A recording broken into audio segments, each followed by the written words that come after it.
Saudaraku sekalian yang kekasih, Tuhan mengingatkan saya, saudaraku, perumpamaan mengenai seorang raja yang mengadakan pesta. Ya,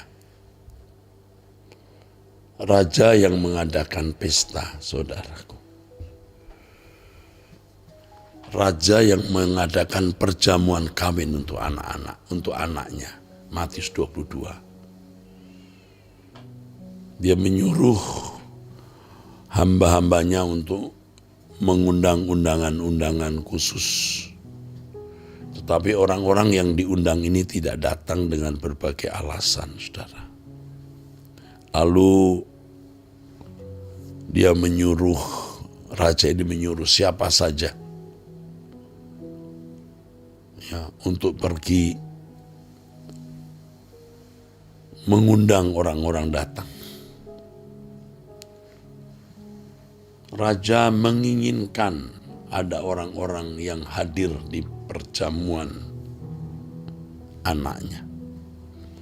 Ini sebagai satu gambaran ilustrasi bahwa Allah Bapa ingin menyediakan kemeriahan, sukacita, kebahagiaan bagi manusia.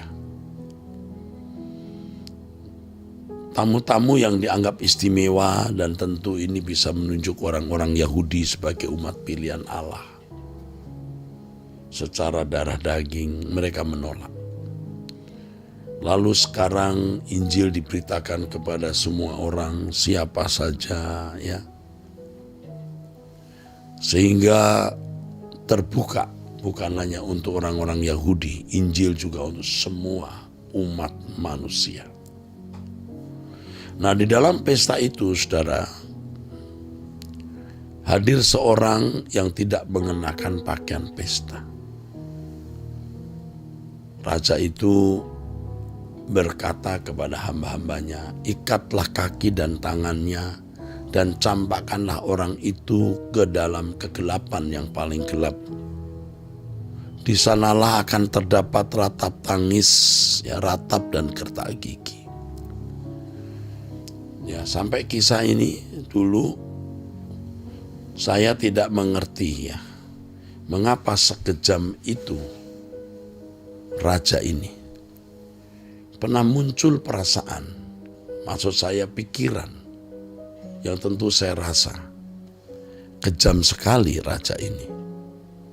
Hanya tidak memakai pakaian pesta diperlakukan seperti ini. Tetapi kalau kita melihat, saudaraku, latar belakang zaman waktu itu, orang ini datang dengan pakaian yang sembarangan dalam pesta. Ini merusak kehormatan daripada raja. Artinya dia tidak menghormati raja itu, saudaraku. Ya, tidak menghormati raja itu, saudara. Bisa dibayangkan kan kalau ada pesta di mana semua orang pakai pakaian pesta, lalu datang seorang gembel dengan pakaian yang kumal, kotor, bau mungkin juga. Ini tidak menghormati tuan rumah dan juga tentu tidak menghormati yang lain. Nah, saudaraku, waktu berdoa tadi terbayang satu bayangan, saudara. Kalau suatu hari kita menghadap Tuhan, lalu kita tidak mengenakan pakaian pesta, artinya tidak layak. Betapa itu menakutkan, saudara. Seperti orang yang datang ke satu perjamuan tapi lupa bawa baju, jadi telanjang. Wah, itu memalukan, mengerikan. Akhirnya bukan tidak ingin tidak ingin masuk pesta perjamuan, tapi tidak bisa. Seperti khotbah saya beberapa waktu kemarin, saudara. Bukan tidak mau masuk surga, tapi nggak akan bisa. Orang berdosa, orang jahat itu tidak bisa masuk dalam kekudusan Allah. Sebaliknya orang suci Ya bukan hanya tidak mau masuk neraka, tapi tidak bisa masuk neraka. Nah ini loh yang mestinya kita benar-benar perhatikan dengan serius, dengan perasaan krisis, saudara. Dengan perasaan krisis. Kalau kita meninggal dunia hari ini, layakkah kita di hadapan Tuhan? Banyak hal yang sering kita pikirkan, mengacau, ya, mendistorsi, mendistrak pikiran kita. Tetapi kita lupa satu hal yang paling penting dalam hidup ini, layak di hadapan Allah. Jadi, yuk kita merajut pakaian kesucian. Selagi kita masih memiliki kesempatan untuk merajut pakaian kesucian itu. Perhatikan ucapan mulut kita, itu yang pertama. Tuhan selalu ingatkan, perkataanmu. Kalau bukan mulut, gadgetmu. Ya.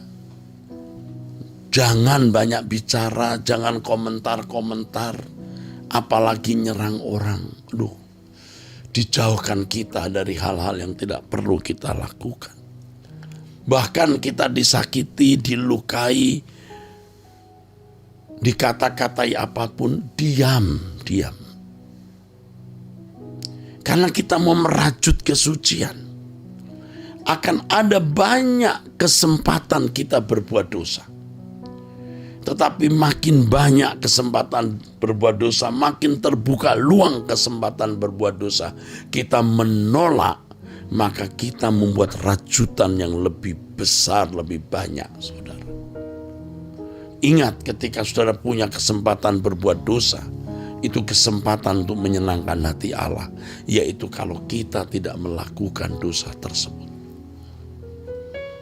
Saudara dikata-katai di media sosial, saudara memiliki kesempatan untuk sangat mudah dalam hitungan detik membalas atau merespon. Saudara tidak membangun, tidak merajut kesucian. Saudara bertahan, saudara diam, menyerahkan semua pada pengadilan Tuhan. Ini membuat jiwamu teduh, belajar menguasai diri, belajar mengendalikan diri, dan kita lebih menantikan pengadilan Tuhan. Dan kalau sudah berpikir begitu, untuk hal yang lain kita juga berhati-hati. Tidak berbuat salah, tidak berbuat dosa. Lewat doa bersama seperti ini, kita diingatkan Tuhan, saudaraku. Betapa dahsyat dan mengerikannya Allah itu. Jelas Tuhan berkata, kuduslah kamu sebab aku kudus. Tidak ada orang yang tidak kudus yang bisa masuk rumah Bapa, masuk ke dalam hadirat Bapa. Pikirkan dan renungkan ini. Jangan sampai saudara meninggal dunia, saudara masih berkeadaan tidak layak, tidak pantas masuk ke dalam kerajaan Allah, khusus tidak layak masuk rumah Bapa dan masuk hadiratnya. Kalau kita berkata, beri aku tempat di hadirat-Mu Bapa, itu berarti satu komitmen, satu tekad, saudaraku. Tekad kita untuk hidup layak dan suci di hadapan Tuhan. Demikianlah pesan Tuhan untuk saudara-saudara sekalian pada kesempatan ini. Mari kita berdoa. Bapa, terima kasih untuk perjumpaan ini, terima kasih untuk firman yang kami dengar. Dalam nama Tuhan Yesus Kristus.